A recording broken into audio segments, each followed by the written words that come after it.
उतनी देर में उन्होंने बुला लिया। तो जैसे ही मैं घर में एंटर करती हूँ अपने अंकल के साथ, और मैं देखती हूँ कि सामने सोफा पे एक अंकल बैठे हुए हैं, और इनको मैंने देखा है। और मेरे को एकदम से क्लिक करता है कि अभी मैंने 6 महीने पहले इनका सत्संग सुना है। और जैसे ही मैं वहां जाके पास में बैठती हूँ, तो उन्होंने सबसे पहले पूछा कि तुम्हारा नाम क्या है।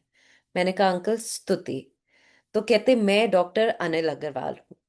मैंने कहा जी अंकल, मैं आपको जानती हूँ, मैंने अभी 6 महीने पहले आपका सत्संग सुना था कि आपको कैसे गुरुजी भेजते थे कभी कभी उनकी संगत के पास उनको क्योर करने के लिए।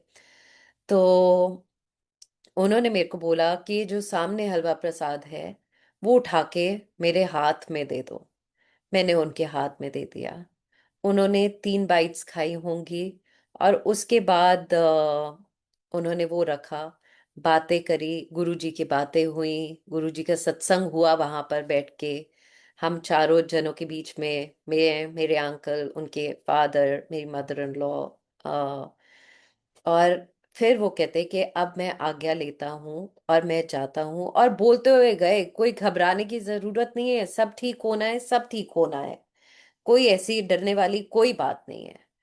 और मैं तो पूरे विश्वास के साथ थी कि कुछ तो होएगा ही नहीं। गुरुजी मुझे फेल नहीं होने देंगे, और मेरी सेवा गुरुजी के तरफ ये है कि मैं गुरुजी को फेल नहीं होने दूंगी। एक आंसू नहीं गिरा, एक कुछ नहीं। जैसे ही अंकल बाहर निकले, हम लोग आके सोफे पे बैठ गए। एंड हमने पूछा कि ये अंकल कैसे आए। तो पापा कहते ये पहली बारी घर पे आए हैं।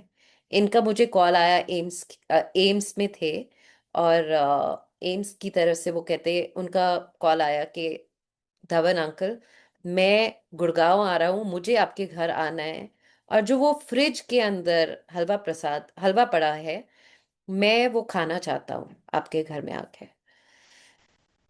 तो I actually was not surprise कि इतने सत्संग सुनने के बाद कि गुरुजी कैसे ब्लेस करते हैं सारा कुछ। और उन्होंने वेट करी कि मैं अपने हाथों से उनको वो हलवा प्रसाद दूंगी।